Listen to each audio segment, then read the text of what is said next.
Hey guys, Austin here, and in today's video, I kind of want to talk about the trade deadline, what the Oilers are going to be looking for, who I would personally put on the trade block as my trade chips for other teams to acquire, and yeah, I just kind of wanted to make a discussion video. So let's kind of jump into it. I did break things down a little bit. I have a do not trade category. I have a I'd rather you didn't trade category. And then I also have my own personal trade block. I have prospects that I'm okay that are dealt in a package. And I have a category of draft picks that I think would be okay for the Oilers to move as well. Edmonton should be buyers this year. They should be heavy buyers. And their grocery list is fairly large. So let's kind of get into it. Now, for our do not trade list, McDavid, Nugent-Hopkins, Draisaitl, Hyman, Bouchard, Ekholm, Nurse. This is the core group. You will not trade any of them this season. And I'm sorry if there's some of you that think Darnell Nurse is a possible trade chip. That's just not a realistic thing. Nobody can take $9.25 million right now, especially at the trade deadline. Now I have the I'd rather you didn't trade. Now, I'm not 100% opposed to these players being moved if you get a really good impact player back, but these players all have value in some way to the team. And I would really rather they did not trade. So Ryan McLeod, for sure. He's a, the metrics are there for a really good two-way third line center. But I do find he plays better on the wing. So if Edmonton were to acquire, let's say, a third line center, that would allow Ryan McLeod to move to the wing, and that would be great. So don't trade Ryan McLeod. Warren Foegele, the only reason I could see him being part of a deal is cap reasons. He makes $2.75 million against the cap this season.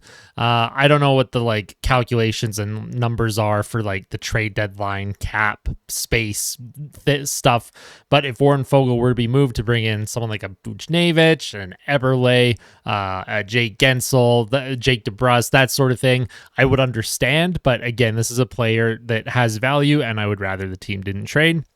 He is a pending UFA, though. Again, that's why he could be moved, but I'd rather they didn't. Vincent Desharnais, that's another one.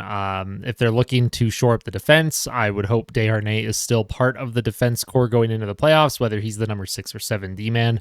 Sam Gagner, I just love Sam Gagner. Please don't move him. He's been back and forth between Edmonton and other teams 3 times now. I don't want to see him traded again.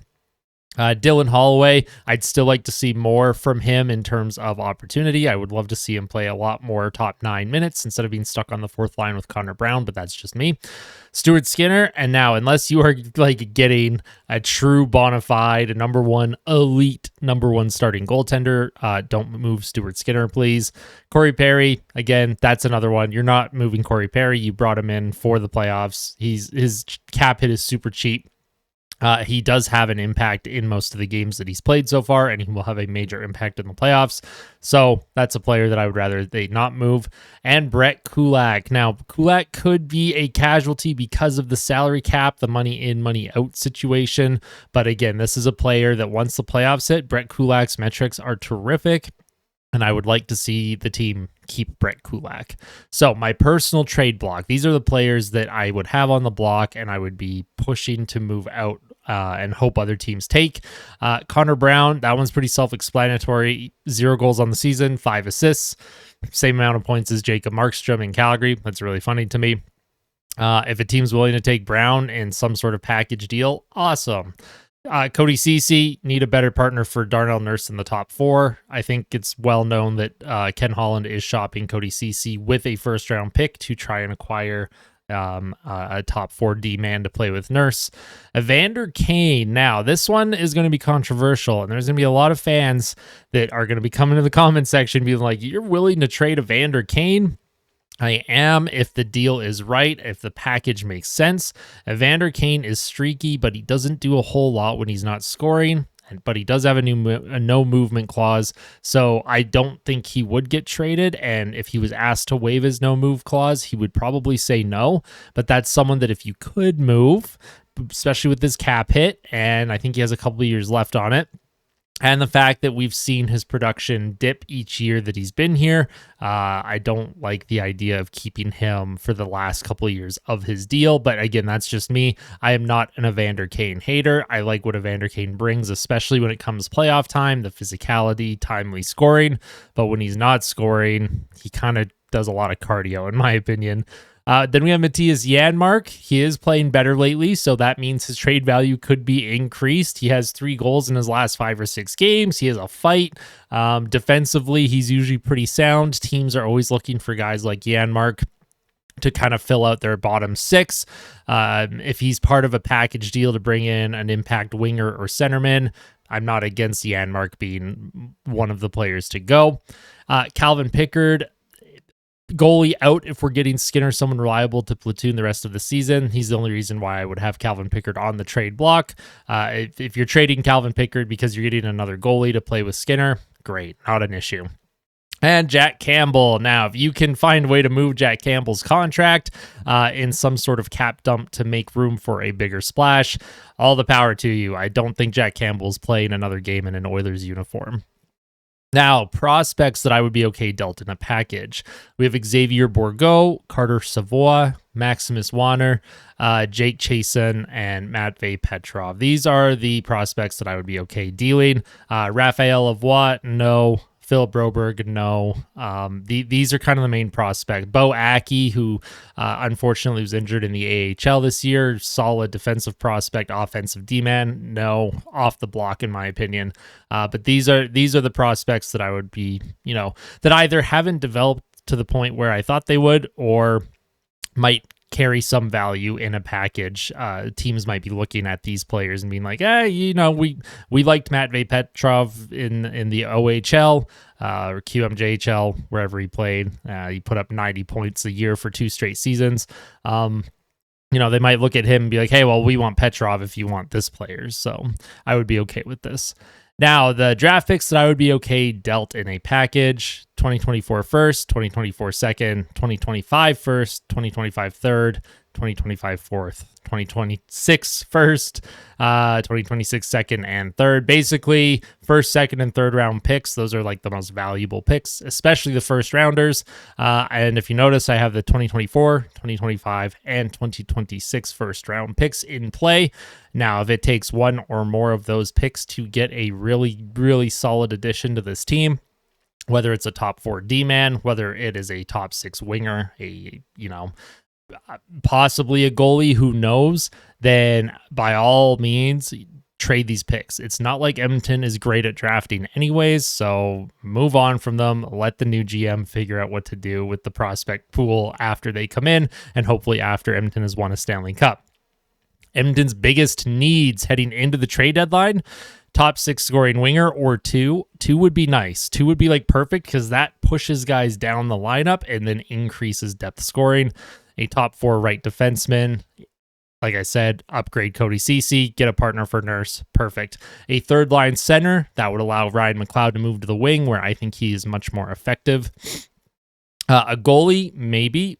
I'm still not sold on needing a goalie, but if you did want someone other than Calvin Pickard as the backup, that is okay. I wouldn't mind that. And a 7th D-man. Now, this is if Desharnais kind of struggles a little bit. Desharnais looked a little out of sorts in the playoffs last year at times. So if you wanted a 7th D-man to kind of push Desharnais, or you can switch them in and out of the lineup here and there once the playoffs start, that would also be fine. Now, the Oilers have a lot of draft capital, but their prospect pool is mid at best, and they're capped out. So all trades are going to need to be creative, the money in, money out, or money retained through a third-party team. We just saw that with the Toronto Maple Leafs with Ilya Lyubushkin. They acquired him from Anaheim, and then they used Carolina as a third-party team to hold on to salary cap for, to make it work so that Toronto could afford him. Now, optimally, the Oilers would be able to acquire 1 or 2 top 6 forwards, and that would push players down the lineup and increase depth scoring on lines 3 and 4. Depth scoring is a major problem in Edmonton. When Draisaitl, Nugent-Hopkins, and McDavid are not on the ice, the team does not really produce a whole lot. They are a negative goal differential. That needs to change heading into the playoffs. Stanley Cup winning teams have great depth. Defensively, Ekholm and Bouchard are the number one pair. Nurse CC needs upgraded ASAP before the playoffs. Now, Kulak, Desharnais, they should be fine, but maybe a veteran 7th D could be added in case Desharnais struggles or there's an injury on the blue line. Again, I don't think that Desharnais will struggle. He's had a fairly good season overall. He struggled a little bit after the All-Star break, but it looks like him and Kulak, they're back to their old selves. And playoff Kulak is an absolute beast. So if Ken Holland is not able to acquire much at the deadline, then there's a couple things that I would like to see. I would like to see Raphael Lavoie called up and played at minimum on line 3. If we look at the Dallas Stars, they called up Logan Stankoven, and he has been playing top 6 minutes. He gets over 15 minutes a night. He has 3 goals in his first 4 games. Give these kids a chance to play. Do not call up your prospects that are lighting up the AHL and then play them 4 minutes a night on the 4th line. That's not doing anything for anyone. It's not helping the team, and it's not helping the player. And I wouldn't be opposed to Philip Broberg getting called up, as he didn't play poorly in the playoffs last spring. I actually felt he played pretty decent against Vegas. I'm pretty sure there was one game against Vegas where he led all players on the Oilers in ice time, but I would have to go back and check that. Now, it does depend on his health. I don't know how injured he is right now.